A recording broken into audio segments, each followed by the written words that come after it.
I never expected that a car wrap would be the fuse that lit the match. But there I was, standing in my driveway, beaming at the iridescent masterpiece before me. My Tesla Model 3 wrapped in a mesmerizing chameleon blue-purple, shifting between hues with every glance. Some saw a twilight shimmer, others a flash of liquid metal. For me, it was a reflection of everything I loved: creativity, individuality, and a bit of flair. I'd saved for this wrap for over a year, choosing the exact tones and working with a specialty shop across town. It wasn't cheap, but to me, it was worth every penny. I didn't blow my savings on vacations or designer clothes. I invested in something I could enjoy daily. Driving that Tesla made me feel like an artist on wheels. It wasn't loud. It wasn't obnoxious. It was tastefully done by professionals. And yet, from the second I pulled into my driveway at Pine Valley Estates, I could already feel the heat. That first morning, my phone buzzed. It was Jenna, my best friend since college and fellow design nerd. Dude, that car. Fire, fire, fire. How much did it cost? Worth it.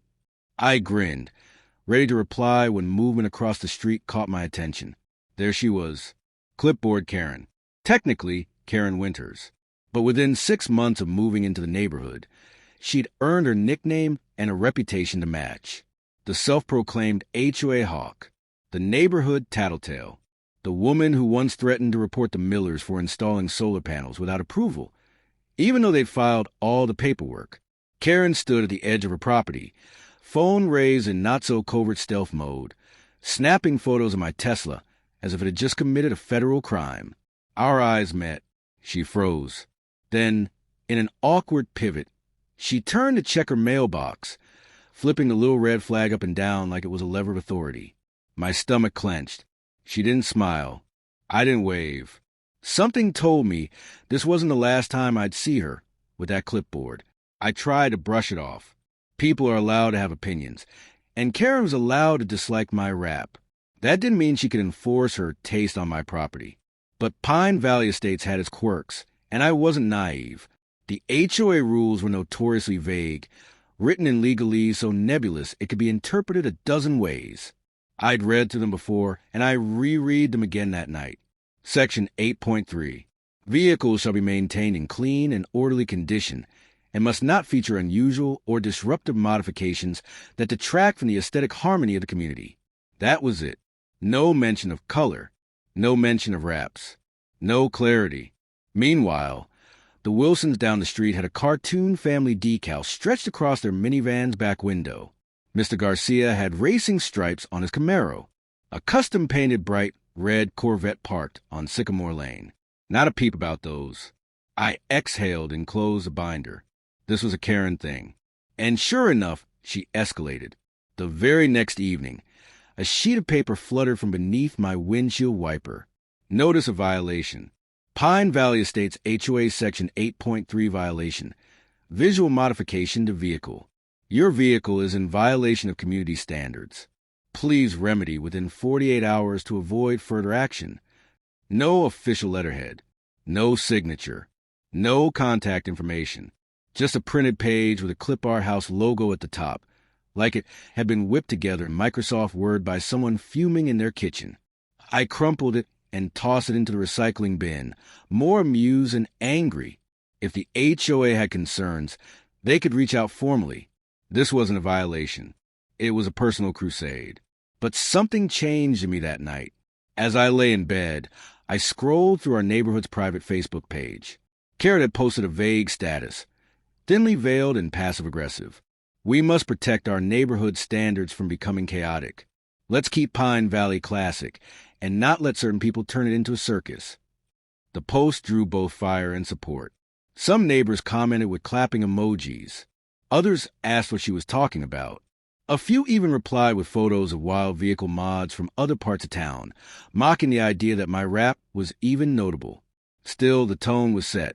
She was making this personal. The next day, while working remotely from my home office, I watched her from the window as she walked door to door, petition in hand. That clipboard again. Every few houses, she'd stop, talk, hand someone a paper. At the Jacksons' house, she stayed a while. They were the couple who had gotten fined for leaving their trash cans out for too long, 5 hours past pickup day.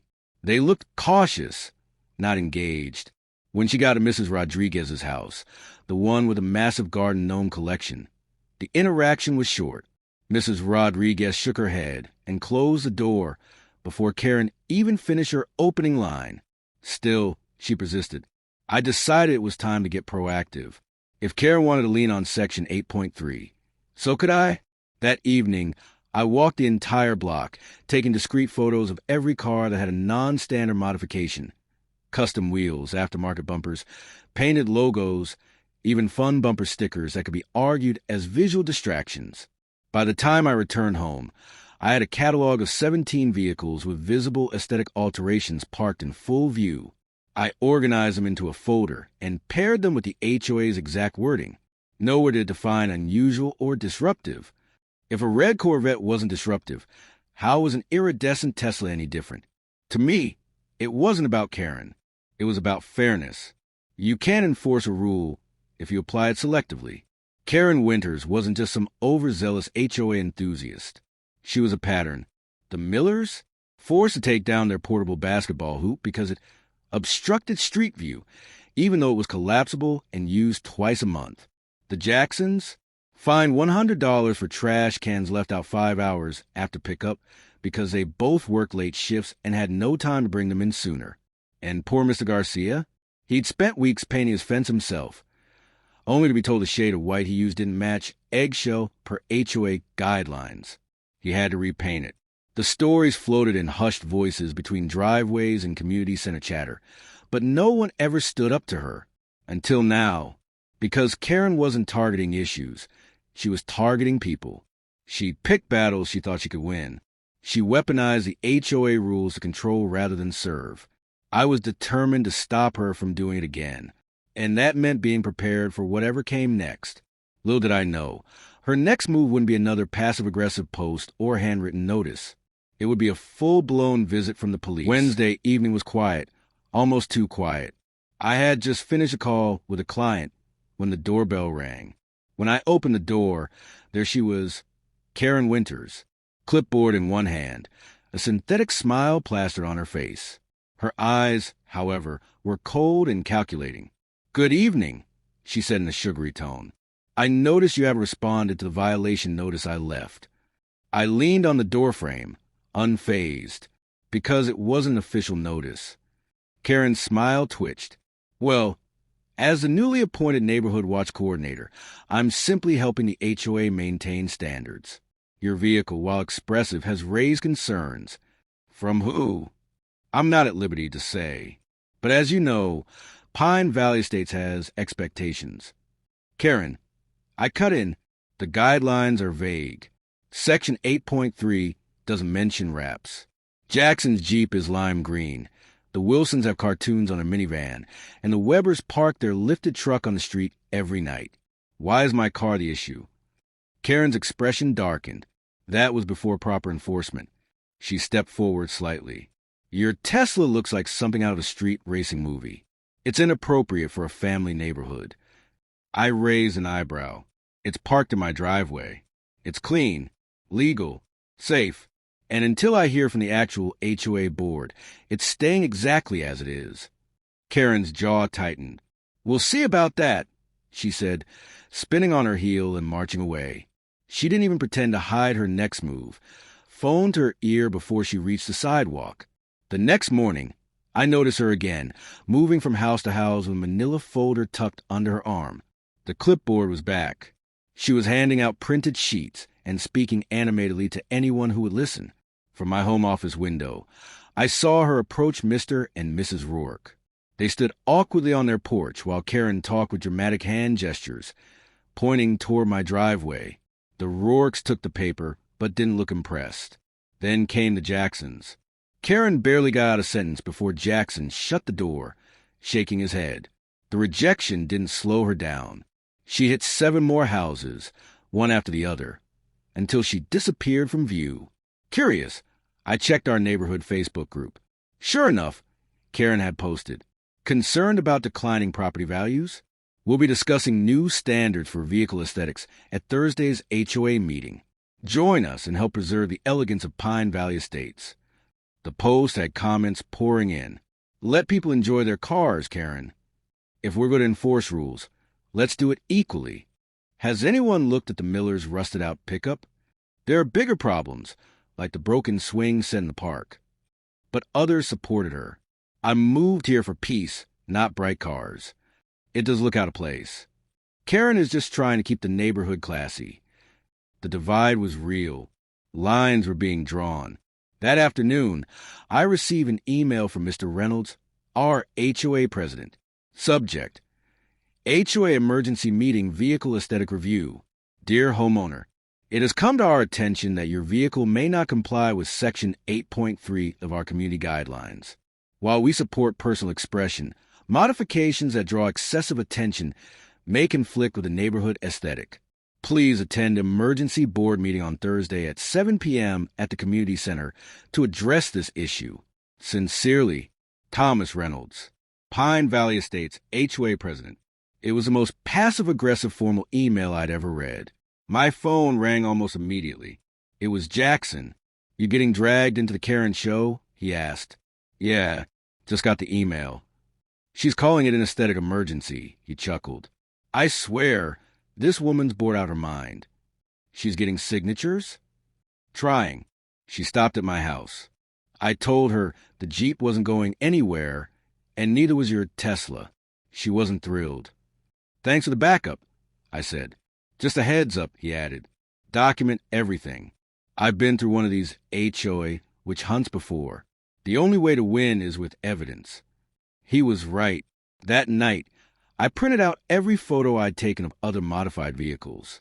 I highlighted vague sections of the HOA rules. I even called a wrap company to request a certification letter verifying that my Tesla wrap was non-reflective and fully street legal. I wasn't just going to defend myself. I was going to make this a referendum on selective enforcement. But Karen wasn't done. The next afternoon, I came home early from a meeting. As I turned onto Maple Drive, I saw a small group gathered near my driveway. In the center stood a uniformed police officer. Karen was with him, gesturing furiously at my car. I pulled in, parked beside the scene, and got out calmly. Is there a problem, officer? I asked. He glanced at me, visibly uncomfortable. His nameplate read Officer Mills. We received a complaint about a vehicle modification that might be in violation of city code. Something about reflective surfaces causing distractions. Karen jumped in. It's a safety hazard. Drivers are slowing down just to stare. It's dangerous. I turned to the officer. It's a wrap. Non-reflective. Installed professionally. I have documentation from the company if you need it. He studied the car, then looked at Karen. Ma'am, based on visual inspection, I don't see any violation of city code. This appears to be a civil issue, one between you and the HOA. But it's disruptive, she protested. Officer Mills sighed. That's not something the police can enforce. You'll need to resolve this with your HOA board. He nodded politely at me, then walked back to his cruiser. Karen was fuming, her face flushed red with embarrassment and rage. This isn't over, she hissed, pointing a trembling finger at me. Tomorrow night, everyone will see what kind of disruption you've caused. She stormed off, already dialing her phone. Mrs. Rodriguez, who had been weeding her flower bed across the street, walked over once Karen was gone. She's lost it, she said, shaking her head. Calls the cops over a paint job? What's next? Banning Christmas lights.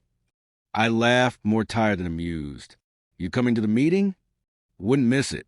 Someone's got to push back before she turns this place into Karen Valley Estates. That night, I couldn't sleep. I lay in bed replaying everything. Her visit, the police, the petition, the Facebook posts. It wasn't about the car anymore. It was about the principle. About standing up to someone who had mistaken her clipboard for a crown. At 2:30 a.m., I sat up and opened my laptop. I typed out a one-page statement and organized my evidence folder into 3 sections. 1. Visual precedents. Photos of 17 modified vehicles in the neighborhood. 2. Regulation Review, a printed and annotated copy of Section 8.3. 3. Professional letter, certification from Pine Valley Auto Wraps, confirming the non-reflective materials used. I labeled each packet and clipped them neatly. I wasn't going into that meeting to defend myself. I was going to challenge the morning after the police incident. The community buzzed with whispers. It wasn't every day a neighbor called the cops over a Tesla wrap. By lunchtime, someone had posted a blurry photo of the scene on the neighborhood Facebook page. The caption read, "She really called the police over a car color?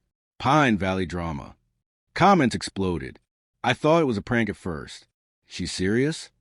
Does anyone remember when she made Mr. Garcia repaint his fence twice? She's exhausting. The car looks great. Still, not everyone was on my side. A handful backed her claims, citing community values and property impact. It was clear now, this HOA meeting wasn't just about my Tesla anymore.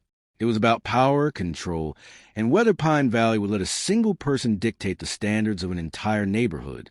The night of the emergency HOA meeting, I dressed neatly, professionally, button-down shirt, black slacks, everything sharp. I wanted to look as composed as my argument. I walked in to find the community center buzzing with tension. There were nearly 40 residents seated, triple the usual attendance. Some waved politely. Others gave short, unreadable glances. Karen sat front and center, a thick binder in her lap, like it was holding secret intelligence files. She wore a red blazer and her signature smug expression. Next to her were the familiar faces of her two usual supporters, Ms. Holloway, the one who once complained about noisy wind chimes, and Mr. Pratt, who famously tried to ban Halloween inflatables. Mr. Reynolds, the HOA president and retired principal, stood at the front with visible discomfort. His brow glistened. His tie was crooked. "Good evening, everyone," he began, voice tight. Tonight's meeting was called in response to a complaint regarding vehicle modifications at 247 Maple Drive. All eyes turned toward me. Karen's hand shot up immediately. "Mr. Reynolds, I'd like to present my findings." He sighed and nodded. Karen stood, turned to the crowd like a courtroom prosecutor, and began her performance. "Fellow residents," she said, dramatic as ever, "what began as a small issue has revealed a disturbing pattern." She pulled laminated photos from her binder, shots of my Tesla from every angle, each one marked with highlighter and notes in the margins. This vehicle is reflective, distracting, out of alignment with our traditional aesthetic. She passed them to the front row. Children have stopped their bikes to stare. Drivers have slowed down. There have been reports of potential accidents. Gasped from a few supporters. I rolled my eyes. Then came the kicker. This rap violates not just a letter, but the spirit of Section 8.3. Karen produced a printed email. I consulted with city traffic officials. They recommend against reflective wraps in residential zones. She looked triumphant. Mr. Reynolds raised a hand. "Thank you, Karen. Does the homeowner have a response?" I stood calmly, a manila folder in each hand. "Thank you, Mr. Reynolds. And thank you to everyone for coming tonight. I understand how much we all care about Pine Valley's character." I handed a folder to each board member. Inside, you'll find 3 things. First, photos of 17 vehicles in our neighborhood with modifications. Aftermarket wheels, bold colors, bumper stickers, custom paint. I heard murmurs already. Second, the actual wording of Section 8.3, which defines nothing clearly. Third, a signed letter from Pine Valley Custom Auto verifying my wrap uses non-reflective, safe, legal materials that meet all local and federal standards. Karen scoffed. "Those other vehicles aren't extreme like yours." Mr. Reynolds cut in. "Karen, please. You had your turn." I continued. "We don't have to agree on what's stylish. But selective enforcement sets a dangerous precedent. If we're going to cite aesthetics, it needs to apply equally, not based on personal taste or private vendettas." A hand shot up. Mrs. Rodriguez. "I've lived here 15 years, she said, standing. "And this isn't the first time we've seen rules used as weapons. First it was my gnomes, then the Jacksons' trash cans, now this car." She gestured toward me. "We're neighbors. not soldiers in someone's personal campaign. Applause erupted. Then Jackson stood. My Jeep's lime green. Has been for 5 years. Never had a complaint. Why is his wrap a problem now? Karen stood again, flustered. That green is a factory color. The wrap changes shades. Actually, I cut in. Jeep doesn't manufacture that particular green. Jackson had it custom painted. A stunned silence. Even Mr. Reynolds blinked. Karen fumbled with her papers. It's still disruptive. Mr. Dalton, the retired city planner, raised a hand. I used to design urban zoning codes. That city email Karen read, it was a recommendation, not a rule. There's no ordinance against color-shifting wraps. The room began to shift. I could see it, the support, people realizing this wasn't about neighborhood values. It was about control. Mr. Reynolds cleared his throat. I think we've heard enough.